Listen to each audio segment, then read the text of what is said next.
Welcome back for another IRFU recipe. Now today I'm going to bring in one of the favourites over the Six Nations, and that was a beef goulash with specula. A traditional Hungarian beef goulash is actually a soup. The goulash that we're more familiar with here in Ireland is from Austria and East Germany, where it's more of a stew. So today we're going to do a stew type goulash with the specula. Okay, let's look at what we have for the goulash. Here we've got some diced chuck. You can also use shin, that'll work as well. We've got 900 grams of onions. Now for any good goulash, you need the same amount of onions to meat. Now that seems like a lot, but when I show you how we're going to cook this, it'll all make sense in the end. Some of the other ingredients we have for this is tomato puree. We've got some caraway seeds. We've got some bay leaves and some juniper berries. I've got some thyme, fresh thyme, and I've got some garlic. I also have here some traditional paprika that somebody from Hungary gave me, but anything's bought in the shops. Perfectly fine as well. Okay, to start the goulash off, we're going to heat some oil in a saucepan.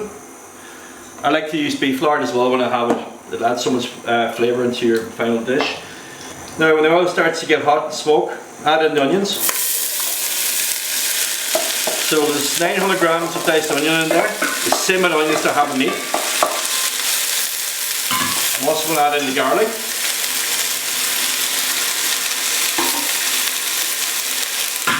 And add in some salt. And the salt will help it caramelise. Give it a little bit of a stir there. I'm also going to add in some bay leaves and some juniper berries. Now the juniper berries are optional. If you can't get them, it's fine. It works well for that. So you keep sauteing them and medium to high heat until you get a little bit of caramelization on it. Okay, when you get the onions this brown, they're nice and caramelized, so you can just put a lid on them. Turn the heat down to your lowest possible temperature. Leave it on a low temperature for about 3 to 4 hours. And we want the onions to stew and break down and become a sauce. So here's what I've been cooking for the last 4 hours. As you can see, all the moisture's come out of the onions. It's broken down. It's very soft. So the next thing I need to do now is just finish off the goulash by sealing off my meat, adding into the onions with the rest of the ingredients. Okay, to seal the beef, I brought the pan up to a really high heat. Then when the oil starts to smoke, we add about maybe about half meat into it, some salt, a little bit of pepper. Okay, so we keep cooking the meat in a high heat, till it's all nice and brown. And all this caramelization will add to the flavour of the stew. Just going to add that into the onions. And then we'll repeat the process the rest of the beef. Now once you've added all the meat to the pot, and once you put the pan back on the heat, bring it back up to a high heat so it really starts smoking. See all these little pieces here, these little burnt bits? This is all flavour that we want to get off the pan and add into the stew. Now to do that, I'm going to add some red wine.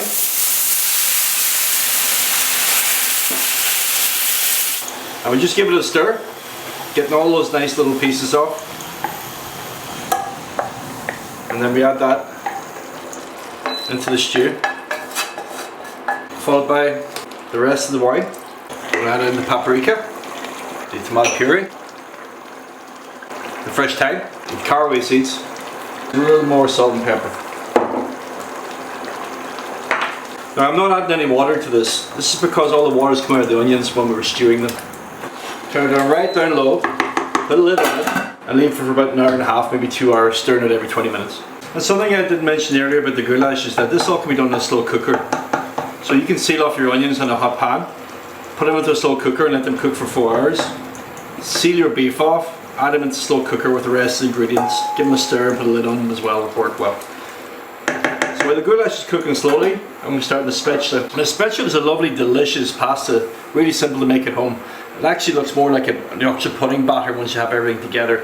It doesn't require a machine, pasta machine to roll it. It's very loose and it firms up once it hits the hot water.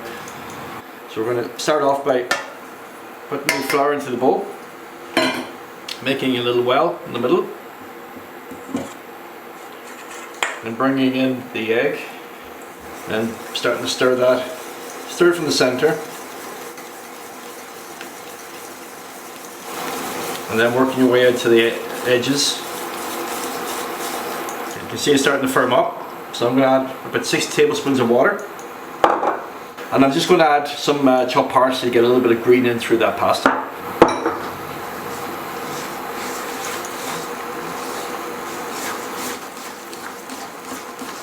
You can see it's starting to come into a batter.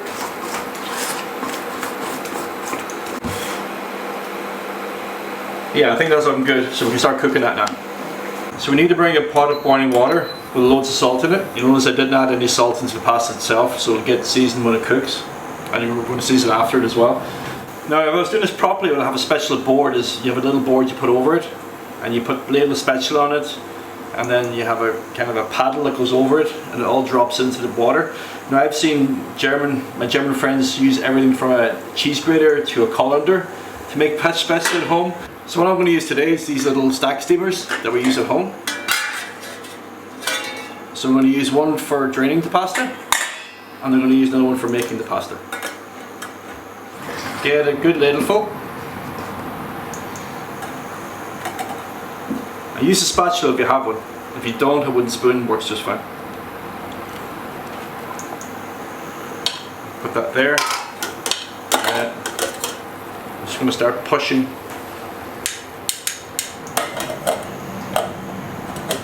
the batter through the little holes.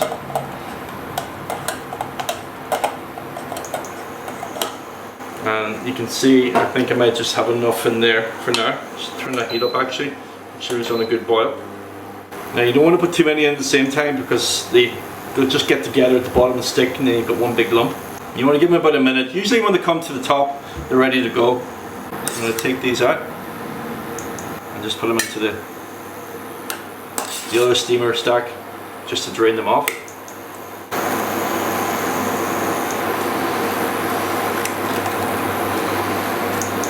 And then we get another ladle in there and just repeat the process. That's the last of the spatula. So just strain it out, give this a little toss, make sure you get all the liquid out of it. Once the drips have stopped, transfer it into a bowl. Then just a little bit of rapeseed oil in there.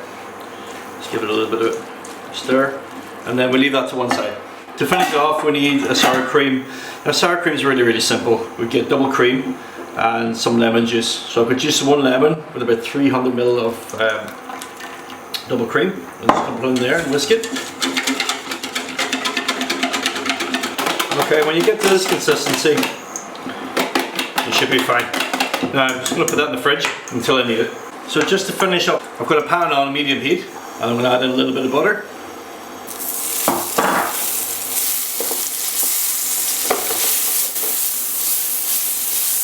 Now I'm going to get that butter a little bit brown, like it's nut brown. I'll add a little bit of flavour into a spatula. So once this goes nut brown, I want to add a little bit more butter.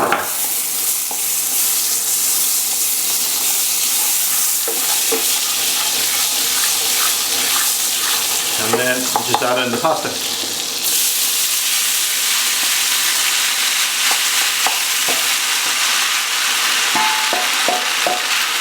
And bring the heat up a little bit. The